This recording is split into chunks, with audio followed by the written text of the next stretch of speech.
Show us these pictures. Now this one is you wearing a Blackburn. Yep. Tell us about your freshman year at Blackburn College. Well, Quentin and I met up there. And Blackburn had overbooked itself, as good colleges should. And so we were to live about a quarter of a mile away in a big old brick house on the second floor. It was the most unwelcoming kind of place. One of the professors lived on the first floor, and we were only there for, I don't know, 2 or 3 weeks or so, but it was a lonely, cold place. And then they moved me into Butler dorm with Curly Winters. Curly Winters was a guy who had gone and served in the military, was older, and was now back at Blackburn to complete his education. Best of my knowledge, he still lives down there, married to a girl he met at Blackburn. Nice guy. Quake, on the other hand, moved to the basement crew. And the basement crew was a little on the rugged, tough, and dumb side, according to me. But Quake, he was a philosopher. He was the theologian. And so he began to build himself a reputation rather quickly as the deep thinker, theologian, and philosopher in the basement crew. We both shared a set of barber shears, electric clippers, that my mother had bought for cutting our hair. And we both used it to make money at Blackburn by cutting hair. 50 cents a head. And we cut it in the big bathrooms in the dorms. And we had a cloth that we put around them, and a powder brush and whatnot. And most of the time we did a pretty good job. I remember one time after working on Paul Douglas's campaign that we'd had a little bit too much of Paul Douglas's beer as we traveled from spot to spot down there in that part of Illinois. Paul Douglas was the congressman? He was a senator. Senator, huh? A very, very senior senator at that time. And we got back, and Bill Bass said, "I need a haircut." I said, "Bill, way too late. I had too much beer." And he said, "I need a haircut now." I said, "Bill, how about tomorrow? It'd be a better haircut." "Nope, I need it now." I said, "Okay." This is, like 1:30 in the morning. So we're there in the restroom, in the men's room of Butler. And I put my clippers down on the back of his neck, and I start upward. And normally you rock the clipper back at a controlled rate in order to give the right length of hair as you go up the back. But because of Paul Douglas and the beer, I was unable to rock it. And I got all the way up to here, seeing that I had left one clear stripe all the way down. I don't think Bill ever knew the difference. So I continued to cut hair there, and every time there was a dance or something, we needed haircuts, and so that was the time we needed money.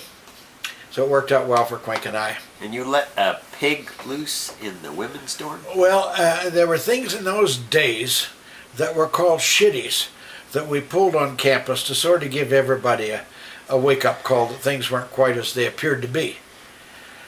And one of those things was to do something or other about the women's dormitory. I can't remember the name of the women's dormitory.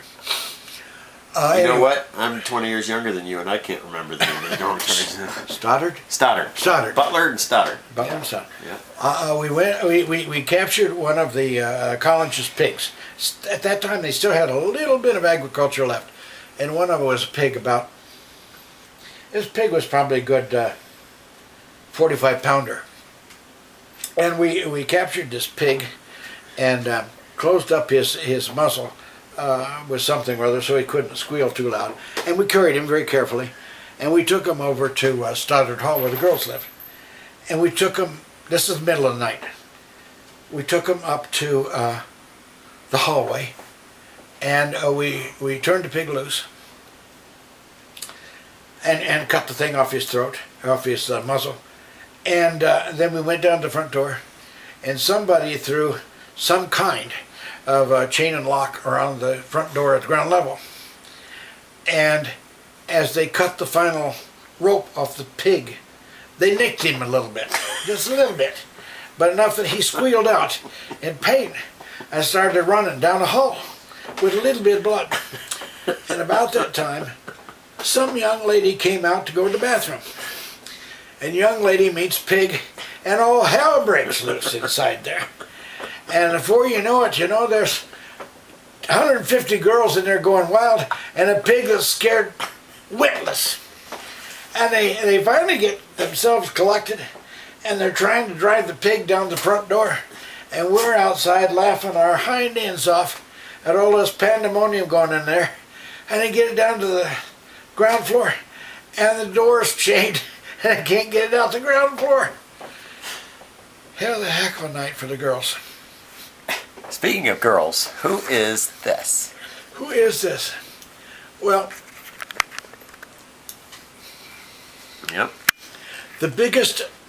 one of the biggest awakenings in my life is when I went to Blackburn, and I found out for the first time ever in my life that I was attractive, good looking, and male. I'd never been any of those things before. And so I looked around like a kid in a candy store. Said, whoa, this is a great feeling.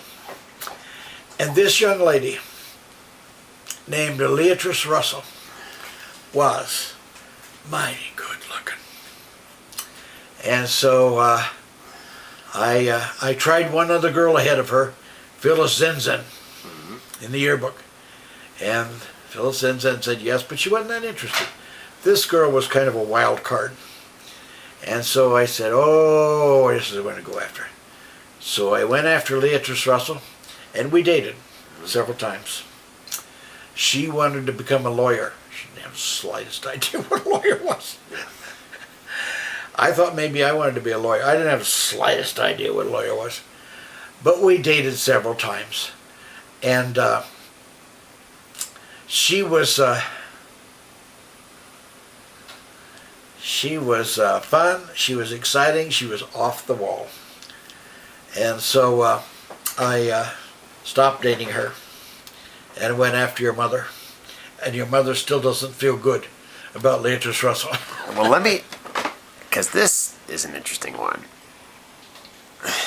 And this one Extraordinary. is a unique Historic. moment in time. Historic. Because it's you and Leatrice Russell, Judy Brady, mom, and dating your brother, Quentin, and then two unidentified people. So this must have been just at the end of your Leatrice Russell. End of my Leatrice Russell. Before you started dating, instead of dating the woman on your right, you started dating the woman on your left. This is true.